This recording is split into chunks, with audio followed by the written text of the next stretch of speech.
Good morning, everyone. It's Hanifa Menon from hearthealthbrainhealth.com, encouraging healthy grieving and mindful actions. Today, my contemplative time this morning has been all about knowledge and experience. So, knowledge and experience. And I do believe that both are really important, yet there is something qualitatively different about each of these, right? So I think in our world, we'll say in general, we're definitely encouraged to acquire knowledge, right? And then the experience is going to be the doing the work, the professional work that we do. And that's certainly one part of it. What about knowledge about life and living life? And who is teaching this and who is experiencing this? So, this weekend, I had the wonderful pleasure of speaking with healthcare colleagues about consciousness and spirituality. And of course, this is still in my mind in terms of sharing with you today some of the things that I came across in terms of quotations that match this. And I'm hoping to shed some light for you as you're thinking about these concepts, perhaps through this video and after. So the first quotation is by Albert Einstein, and it says, "Information is not knowledge. The only source of knowledge is experience. You need experience to gain wisdom." So this is very straightforward, right? So we can say we can learn all of the things that we need to learn in any schooling program, and we need the wisdom of putting it into practice to see how is this working for me, right? Do I understand this correctly? And can I apply it to the patient cases that come in front of me, for example? And again, any work, right? So if I am an engineer and I do some engineering work and I have to see whether what I think will work is actually working in what I put together, right? Same thing with a plumber, right? Same idea is that no matter what the experience, it allows for wisdom, right? So the knowledge is that baseline. We all need it, and our minds definitely seek it. And then there is the experience that results in wisdom, a very different space. So the next quotation I found is by someone named Bob Buford. And this quotation says, "Success means using your knowledge and experience to satisfy yourself. Significance means using your knowledge and experience to change the lives of others."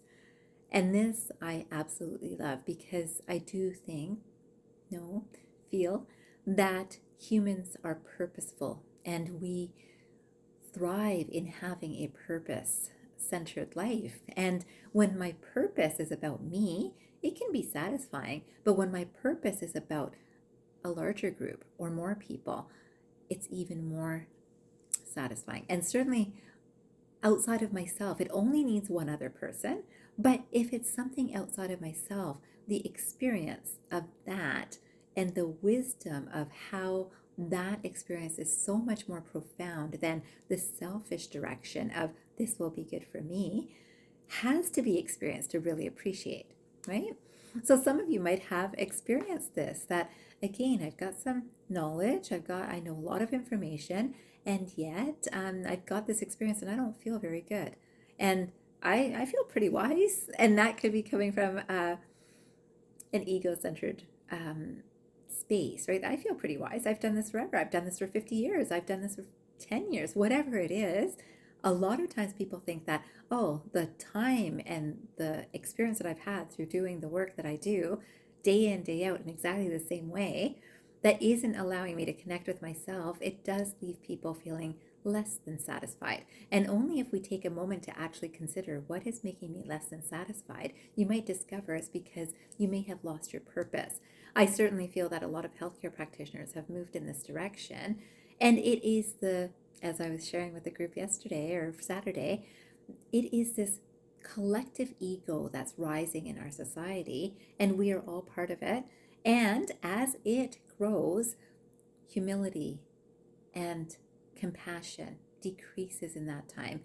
And this is compassion for others, right? It doesn't mean we want to have compassion for ourselves. We want to have humility for ourselves, but we also want to have humility as we interact with others, a humble approach to things, a conscious awareness of how we are conducting ourselves in the world.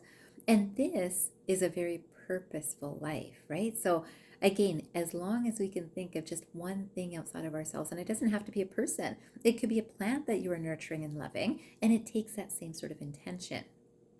So today I wanted to make sure that you know that we are all learning things in different ways and we are all experiencing things too. But unless we know the goal for why we are learning and experiencing what wisdom that we are open to receiving, we won't actually be in that space.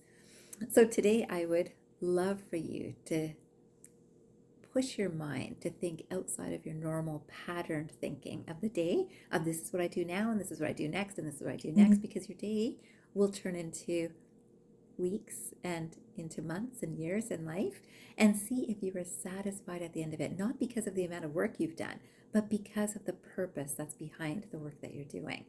And again, you could be at home and you could be calling a friend, and it's as simple as that. I feel purposeful. Now, if you call a friend, I've said this before in a video, make sure that it is truly to check in on them. Make sure that it is with that compassionate space rather than I can't wait to share what I want to share. And make sure that even if you share what you want to share, you check in on how is the other side doing.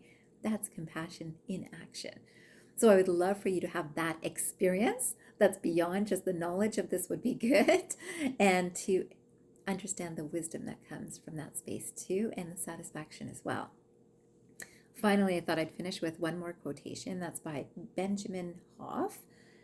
And this quotation is very much linked to the energy work that I am strongly encouraging people to get back in touch with. And this says, knowledge and experience do not necessarily speak the same language. Knowledge and experience do not necessarily speak the same language. And I can say that experience allows this wisdom that is beyond ego. And it doesn't mean that everyone who is wiser because some experience is beyond ego. That's a regular journey that many of us may choose to embark on. I would encourage it for all of us, of course, but I do find that the language is different because wisdom can feel love, can feel compassion, can feel peacefulness, can feel joy. Knowledge knows about it, right? So I leave you with that. I hope you know that I would love for you to experience those feelings, thoughts, energies within you and around you. I wish you a fantastic day ahead, and I hope you remember, transform your mind and transform your life. Have a great day, everyone.